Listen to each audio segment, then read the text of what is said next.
Durango, the next Xbox, is clearly being maneuvered to be not just a game console, but like the 360, something that is so much of a multimedia television type experience that you've got to think that Sony is going to either swing as far away from that as they can and say, no, we're the system for you. We're not abandoning you guys. We are the gaming system. Or say, do something that brings them along in that direction as well. Yeah, my hunch is that they will focus on the core gamer and say, we've got incredible games, we've got an incredible first-party studios group. We're going to define the next generation of gaming, and other people will be talking about multimedia. But it begs the question, now that Kaz Hirai is CEO of all of Sony, are they going to try and talk about a much broader Sony strategy around the next PlayStation? Do they do that in February? Do they do that at E3? One of the other questions you have to think about is, they're doing this in February. What are they going to do at E3? Are there going to be more games, just more footage of the existing games? They must have. You would think they would have a two-part strategy here. Right, well, and I think Kotaku had a great story about the controller.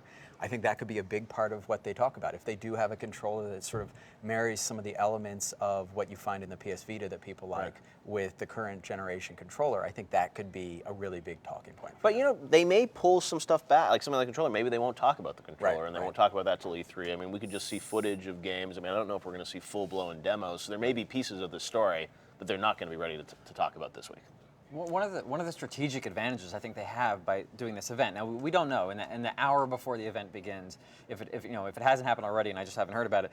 Microsoft could be trying to play the spoiler, right? And we've seen that happen in the past. Nintendo tried to spoil the Kinect unveiling at E3 a few years ago. That text message they sent text message with the Wii Motion Plus. Yes, there could be dirty tricks coming from all corners.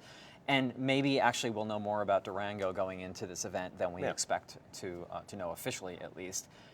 But I think that once this event kicks off, one of the things that Sony would be able to do if the Durango is not yet official is bring in Activision, bring in EA, bring in companies that are making games that are actually going to be on both of the next-gen systems.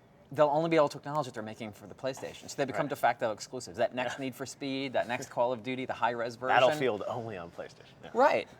And what is Microsoft going to do? Be like,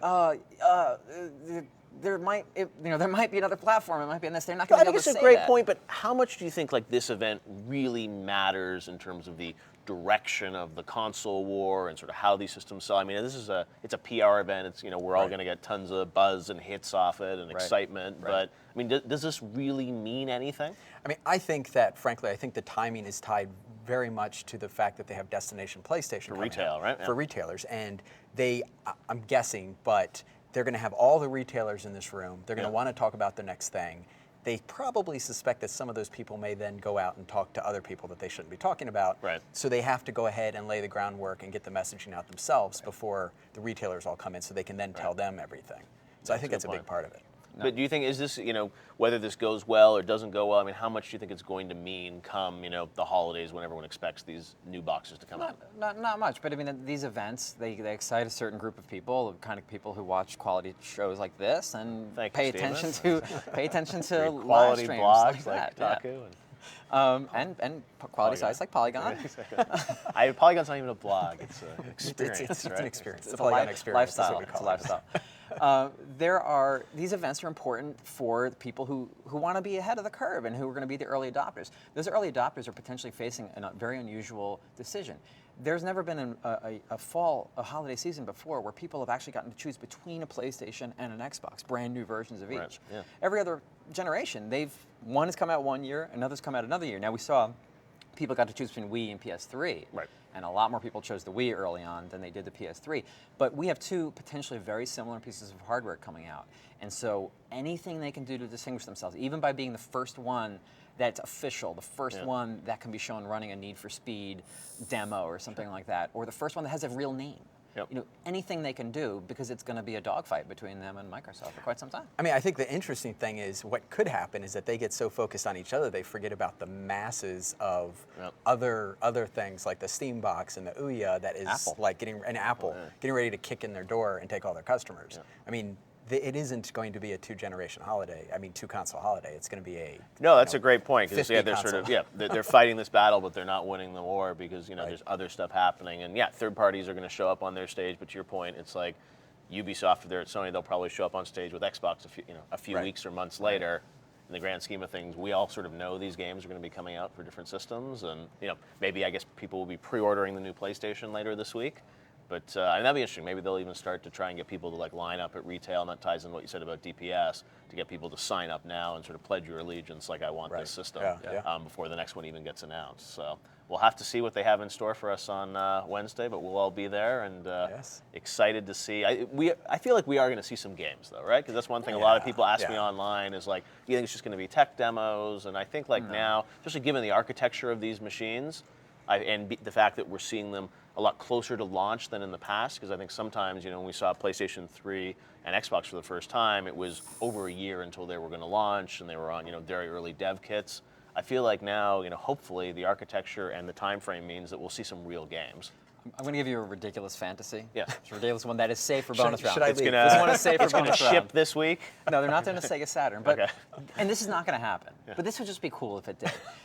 They bought Gaikai, the streaming gaming people, right? So in theory, you can stream any kind of games running on any kind of hardware to some other device.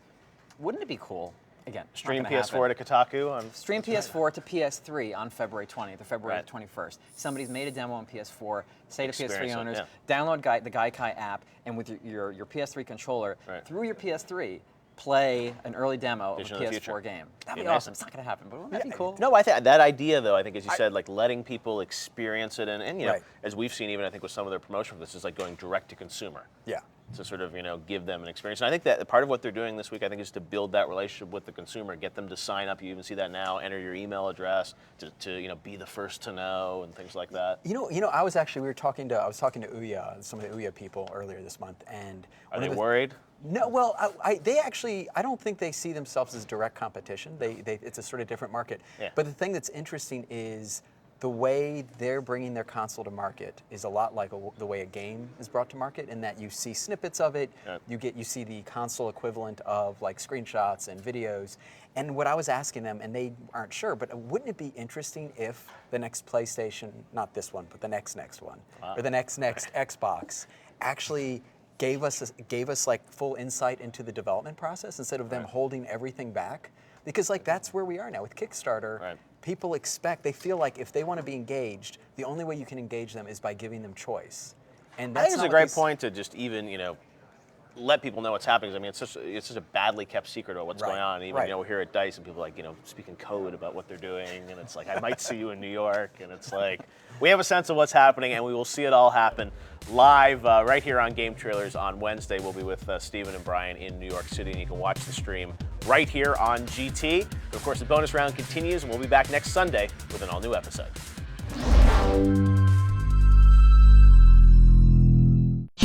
See this and other GT shows and game reviews on the GT Originals iOS app, available now on the App Store.